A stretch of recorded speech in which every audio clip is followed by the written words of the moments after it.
স্বজনদের সঙ্গে ঈদ উদযাপন শেষে এবার কর্মস্থলে ফেরার পালা।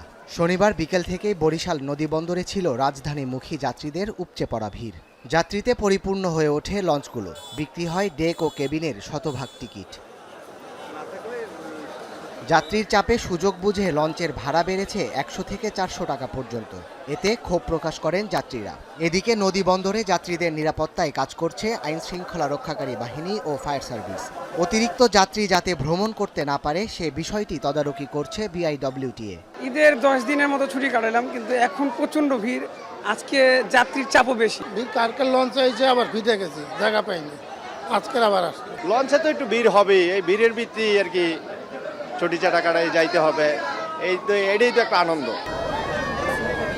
এদিকে ভোলার ইলিশা লঞ্চ ঘাটেও ছিল যাত্রীদের উপচে পড়া ভিড়। দীর্ঘ সময় লাইনে দাঁড়িয়েও লঞ্চে উঠতে পারেননি অনেকেই। তাদের অভিযোগ, ঘাটে নৌযান কম থাকায় বাড়ছে দুর্ভোগ।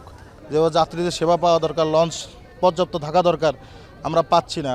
স্পিড বোটও তারা অতিরিক্ত ভাড়া নিচ্ছে। তারা কর্তৃপক্ষ আছে, তারা তো ওগুলার প্রতি কোনো খবরও নেয় না, ওগুলা তো দেখেই না।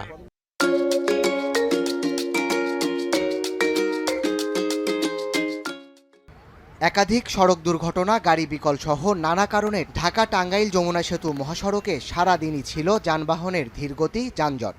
এতে দিনভর ভোগান্তি নিয়ে ঢাকায় ফিরেছে উত্তরাঞ্চলের বাসিন্দারা।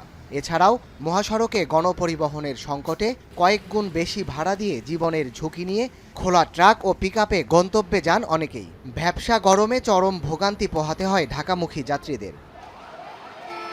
সিরাজগঞ্জের কড্ডার মোড়ও লোকারণ্যে পরিণত হয়। যানবাহন না পাওয়া ও অতিরিক্ত ভাড়া দাবি করায় ক্ষুব্ধ যাত্রীরা বেশ কয়েকটি যানবাহনে ভাঙচুর চালায়। গণপরিবহনের অতিরিক্ত চাপে যমুনা সেতুর পশ্চিম প্রান্তের টোল প্লাজায় ছিল যানজটের দীর্ঘ সারি। গণপরিবহনের চাপ সামাল দিতে মহাসড়কে মোতায়েন করা হয় অতিরিক্ত পুলিশ। এখান থেকে নর্মালি হচ্ছে 300, 350 বা 400 টাকা, এখন 500-600 টাকা যাচ্ছে। এখন তো আর সিঙ্গেল রোড না, ডবল রোড, তাহলে পুলিশ প্রশাসন কন্ট্রোলে করতে পারতেছে না কেন? পরিবহন সংকটে ঢাকা ময়মনসিংহ রুটের যাত্রীদের ঘন্টার পর ঘন্টা অপেক্ষা করতে হয়। ভাড়া বেশি নিলেও যাত্রীচাপ কুলিয়ে উঠতে হিমশিম অবস্থা পরিবহন সংশ্লিষ্টদের। এছাড়া মহাসড়ক জুড়ে যানজটে গতি কমে যাওয়ায় 3 ঘন্টার পথ যেতে সময় লাগছে 8 থেকে 10 ঘন্টা।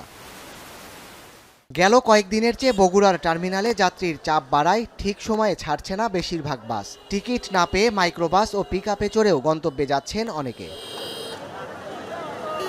এদিকে ঢাকা চট্টগ্রাম মহাসড়কে যানবাহনের চাপ ছিল চোখে পড়ার মতো।